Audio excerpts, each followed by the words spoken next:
When in the course of human events, one must kick ass, may you always be able to flush your enemy's face in a urinal.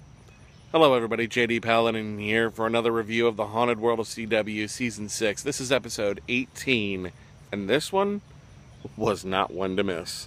So, I'm going to say spoiler alert, but this time I'm also going to say that I'm not really giving a full-on synopsis. I'm just going to go over it, and if you want to see what I'm talking about, the link is in the description down below. Please go there, check it out, and have fun, because I sure did. So, I thought that one of the funniest moments, really, was when the surprise attack by Constance was spoiled by her phone going off. I mean, that's... First off, I want to know who she was talking to. You know, I know I'm not in over my head, you know. Who are you talking to in that one? Maybe I shouldn't know. Who knows? We'll figure it out. But, you know, you're not in over your head, and we obviously found out you weren't, but, you know, lo and behold, you ended up kicking like 9 grades of ass, and what Jesse did was just absolutely awesome, taking his enemy and flushing their face in a urinal. Now, I have to admit, I don't think that the urinal would do as much as it did, so that one was sort of a breaking the level of, you know, immersion, because my logical brain kicked in and like, oh wait, yeah, you know, just a few seconds of that, no, that wouldn't be enough to make someone pass out. But it would be incredibly humiliating, and that's why it was so funny. I loved it. Oh man, more stuff like that, please. More stuff like that. Now, of course, the big focus here was on Whisper's abilities, and let's face facts. During that fight, Whisper really showed a very scary amount of ability. It's no coincidence that they've chosen Star Wars metaphors for her abilities, because she can basically force choke your ass and kill you. And yeah, that's almost what she did to this guy. And if Constance hadn't intervened, she probably would have done that. And let's be real here, she would have gone to the dark side of the Force. Now, I'm not saying the Force is real in the Haunted World of CW, but I'm not saying it's not. We don't know where they're going with it, but the references aren't an accident. They're very much on purpose, and they're very much on point. So, how do I put this? Well, as bluntly as possible in this case. She went Sith on their ass. I'm also kind of curious. Jesse said that they didn't look in the case, and I'm thinking that they probably did. So, yeah, first off, they tried everything to open the case. They couldn't get it to open. Then all of a sudden, when you got a gun pointed at you and you say that you haven't had a chance to look at it, now it's actually opening? Really? Really? Talk about inconvenient timing. And that's actually a trope that I think has been slightly overdone, but at least here it was done well. So, you know, it's a free pass on it, I think, that at least this one time. But, yeah, maybe, you know, kind of be a little more careful with it from here on out. Of course, now to get a handle on Whisper's powers, they're looking for a Yoda figure. And who better to go to for a Yoda figure than Master Merzda? Because they've kind of figured out that her power is kind of emotion-based. And there was a callback, of course, to the last slice of pizza nut shot that she gave Jesse with another nut shot. Now that was great. I'm sorry. But Jesse, your suffering is everybody else's enjoyment, and I feel so sorry for you on that, but damn, dude. You have to admit you brought that one on yourself. For those of you who don't know why I'm laughing, watch the video. Trust me, it's probably one of the funniest things that's happened in the show's recent history. Oh my god.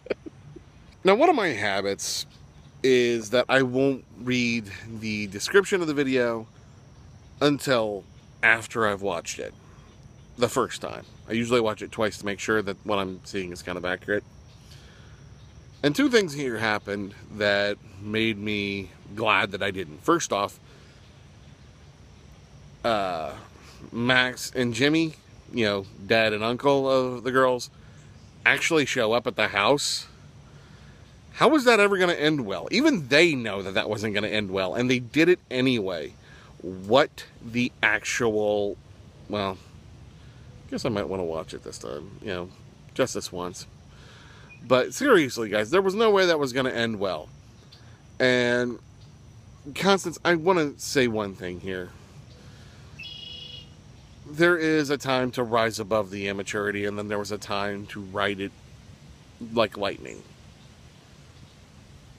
This is one time you might want to try and stay in the middle of that. You know, rise above the immaturity while still being a snarky, you know, smartass. Because A, it's completely deserved, and B, you never know. There might be some assistance there that you can use in future cases. And, you know, he does say that he is really trying, so at least give him a shot, you know. But yeah, definitely get as much free pizza out of the guy as you can. I know the situation very, very well personally, so yeah. And a guest appearance that I have been waiting to see forever. And I know I'm not alone in this. The return, at least in this video, of Emma Jackson. Now we know for certain that she's okay. One of the original Scooby Gang members is fine. We know this for a fact. We know that Branson is missing. We don't know if he's dead or alive, but we have reason to believe that he is alive. And that's just because of King James's own wording, who also made an appearance here, and more on that in a minute. But this was the other reason that I was glad I didn't read the description ahead of time, because it was a very pleasant surprise for me. And for her to give lessons to Whisper on her telekinetic abilities, I thought was probably one of the best ideas.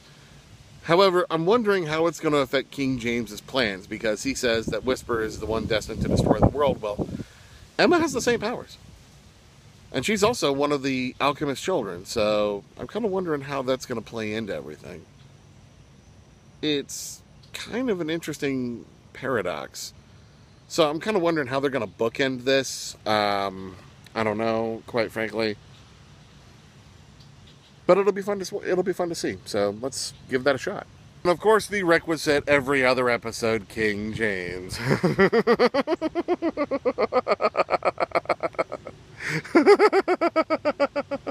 You see, King James? I can do a silly laugh too.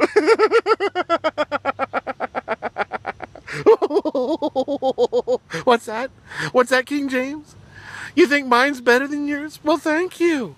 Thank you very much. Mine was trained by the Joker. No, okay. That's enough of that now. Okay. Sorry. But, yeah, you know, him going off and doing his usual, I'm going to destroy the world, and I'm going to kill you, and I'm going to do this, and I'm going to do that, and I'm going to... Ooh, did I say too much? I probably said too much. No. No, come on, dude. We know you're not the real King James by now. We know for a fact. You don't run a doppelganger thing like that where, you know, these people know where the other guy knows who he's talking to and is trying to get a message out and still be the real King James. You're not King James. You're not even a piss poor example of King James. See, there I go. I wanted to try and watch it, but you drew it out of me. You know, you're just a demon. You're a demon who wants to be King James. You know, but you're not King James. So, yeah, don't even bother. I know too much. I'm too smart. And, yeah, you're probably going to try and throw some kind of a curve thing at me. Go ahead. It'll be interesting to see what you come up with. And watch, you're probably going to try and mess up my upload again. You know, ooh, you can see it ahead of time. This chick's getting old, dude. But... now, this is actually where, you know, I'm going to sort of break character and say that I actually kind of have been enjoying this new angle. And, yeah, it's you know, it once again throws the monkey wrench in. Just when you think you have King James figured out, is there a doppelganger King James that's doing all of this? Is the doppelganger King James the good guy? Was there always two King Jameses? What happened when he was normal and then all of a sudden became cannibal? Where was that art coming from? What's going on here? You know, but,